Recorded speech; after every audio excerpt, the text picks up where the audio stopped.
All right, everybody. Hey, we're going to be doing some horizontal work today with GMAW using our 035 wire and 7525 gas. And our wire is going to be solid wire, ER70S-6.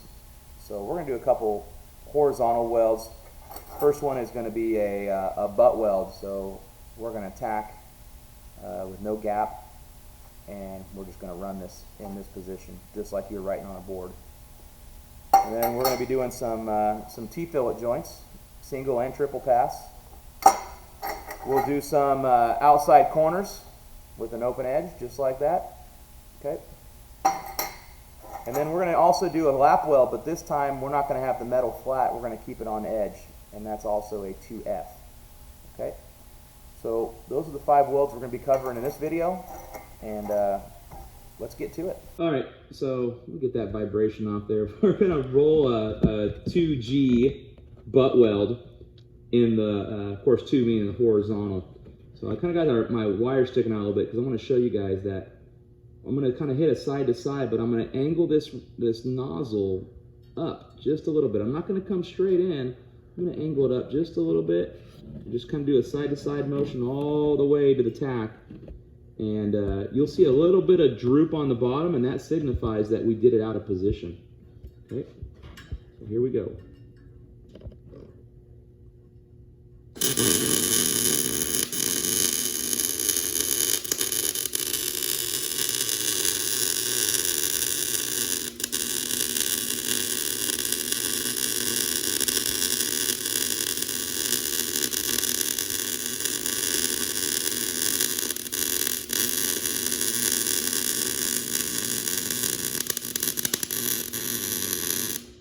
Buried my nozzle into it. Well, that sucked. Pulled all the spatter out of the nozzle. Well, we'll just have to do another one. We're doing a 2G butt weld here. I got this thing up and out of position, and when I start this weld, I'm going to start on the edge opposite the tack, and I'm just going to kind of hit it back and forth, and I'm going to angle the nozzle up slightly. It's going to kind of help overcome a little bit of gravity, but I want to hit both pieces evenly. When we get done, you're going to see a little bit of droop on the bottom piece, and that's going to signify that we did this thing out of position. So, get myself set up so I'm braced. It helps to lean up against something. That kind of makes you a little more steady. Here we go.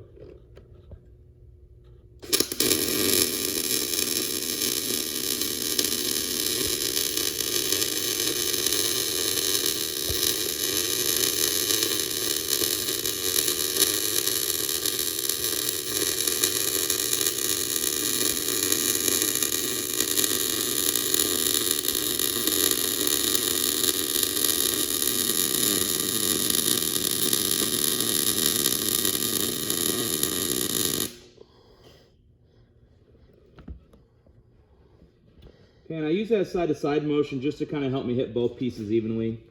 If you're real steady, you can do a nice straight line, but like I said, I use that side-to-side. It's going to make me hit both pieces, and you know, you can see a little bit of the droop. Okay, it's going to be a little bit of a cold edge on the bottom because of that droop. Right. But then, of course, we'll pop it off here and we'll take a look at the back. Got real good heat marks on the back. A little bit of melt through, that's okay. Didn't blow a hole.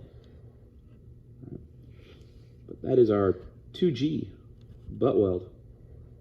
This is a nozzle clean out. We want to get rid of this spatter in here. We don't want this spatter to cause our airflow to get a little turbulent or miss part of the weld that we're welding on and get inadequate shielding. So I'm just kind of using the welpers, getting the majority of it. But also, if you let this spatter build up, if your contact tip is connected to your nozzle with spatter, now your nozzle can be energized, and then you'll arc it to the project or the table that you're welding on. And then, of course, you could blow out the sides and whatnot. So, you know, every once in a while, if you see excessive spatter getting built up, you know, use the end of your welpers and just kind of clean that thing out. There we go, ready to go. Okay, so we're going to do our first pass on a T-fillet here. So they call it a T-fillet because letter T. We'll start on the opposite side, and what we're going to do is we're going to hold the nozzle at a 45-degree angle with a slight push, And the wire's going to stay on the bottom. We're going to just kind of watch that bead roll up. And one of the things I might do is a slight backfill motion. Okay, and that'll just kind of encourage the puddle to roll up. So here we go.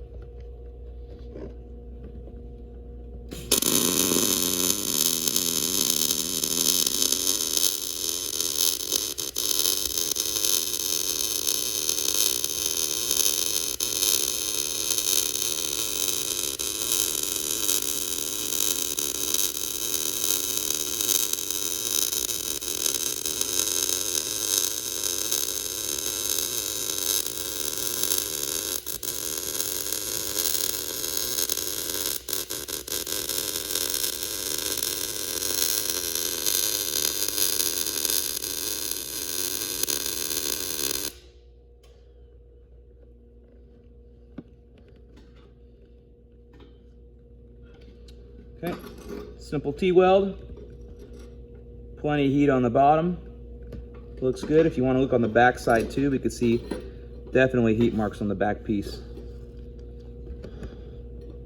So there's our first single pass T-fillet.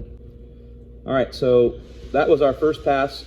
Now we're going to do our second pass, and on the second pass, we're going to kind of steepen the angle more towards 60 degrees. And I'm going to run the wire, I'll extend this out. I'm going to run the wire right on this leg. And I'm going to run it right on that leg. It's going to be almost like a G, okay?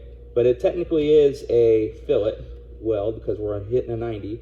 And I'm going to watch this bead roll halfway up and just cover the bottom half of the first pass. So we're going to go all the way to the end.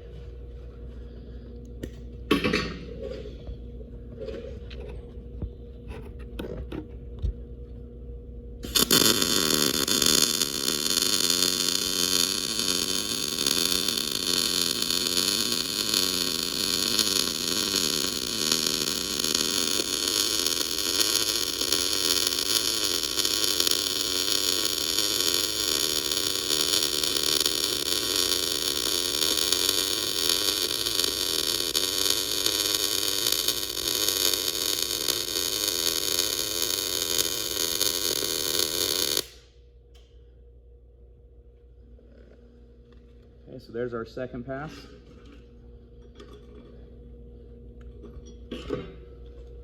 So come in here and we'll cut that dingleberry off the end of our wire.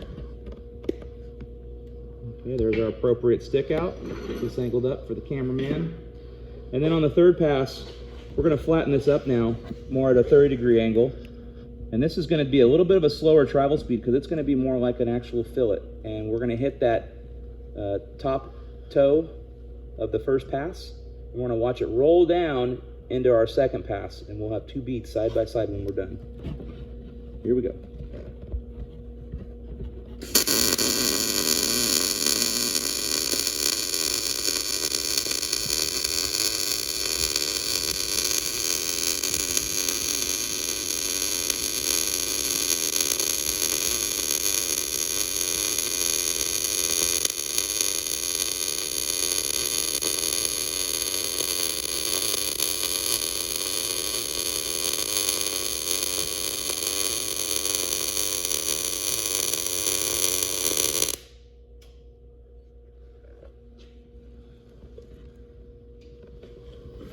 Okay, well, we got a little fast right here in the beginning. You can see that the toes didn't quite blend in, but what we're ideally looking for is right here. You can see this toe just kind of rolled right into it, right in the top of the, not top, but the other toe of the other bead.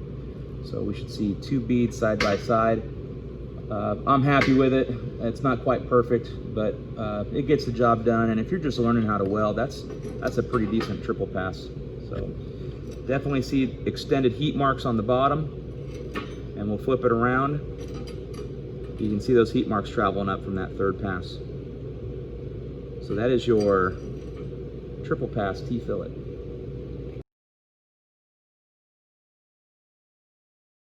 Okay, so we're gonna be doing some outside open corners, and you can see that I actually set up to do 2 of them, and it's really easy if you have a magnet, you know. So when you use this magnet, just put your pieces right on the magnet, and then of course just roll them up. until you make that outside corner. And the magnet helps as a third hand, so just like that. So that's kind of how we're tacking it together. Once you build one, then take your magnet and after you tacked it, stack it up and then add your third piece on the side. And that'll give you two good attempts, as we're going to do this horizontal. Make sure you take the magnet off before you weld. So we got tacks on both sides, and all we're going to do is just like a horizontal fillet. I'm going to need to come over the top here to see it. But we're just going to kind of come in at a 45 angle, slight push, and I'm just going to kind of hit the bottom and roll the top and watch it roll up to that edge. This is a very fast weld. It's ridiculously fast. So let me trace first. I want to make sure I can trace this thing. And that's one thing I do is before I weld, I want to make sure I can trace. Okay. Cut the ball off the end of the wire. Get a nice start, consistent start. Keep that 3/8 stick out. Trace.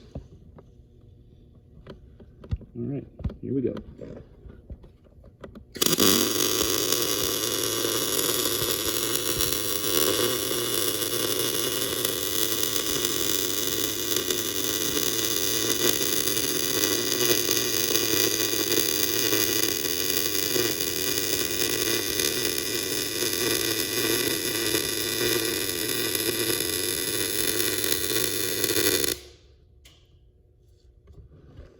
Not bad.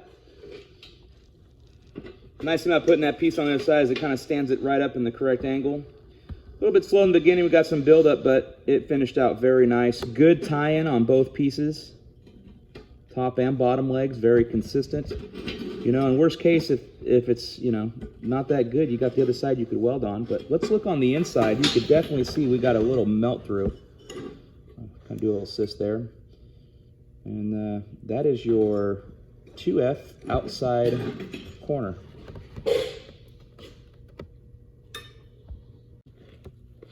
Okay, so we took our lap weld now and we're putting it horizontal on edge, and this is still a 2F, but we're gonna run the wire at a 45-degree angle now pointed down. We don't want the wire to hit the bottom piece. We want to keep the wire on the top now. We're just gonna run it straight through, and you got to kind of wrap your head around the nozzle so you can see the puddle roll down. And once that puddle rolls and hits this bottom lip here, you just keep that consistent speed all the way across. And one of the things I like to do is I just kind of roll my hand on the table if I can. So we're going to run this thing, and when we get to the end, I might have a little increased stick out and let it roll over. So here we go.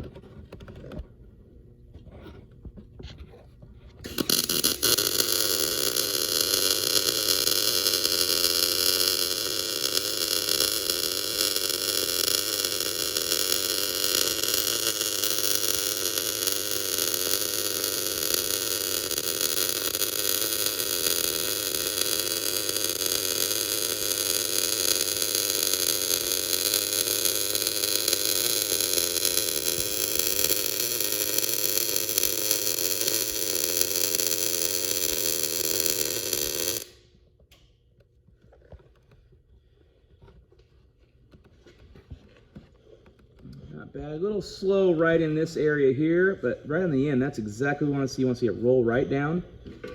Kind of turn this around here, better view. Good consistency on the bead width, and then we'll try to flip it to the back. It's very faint heat marks right there. So that's our 2F lap weld.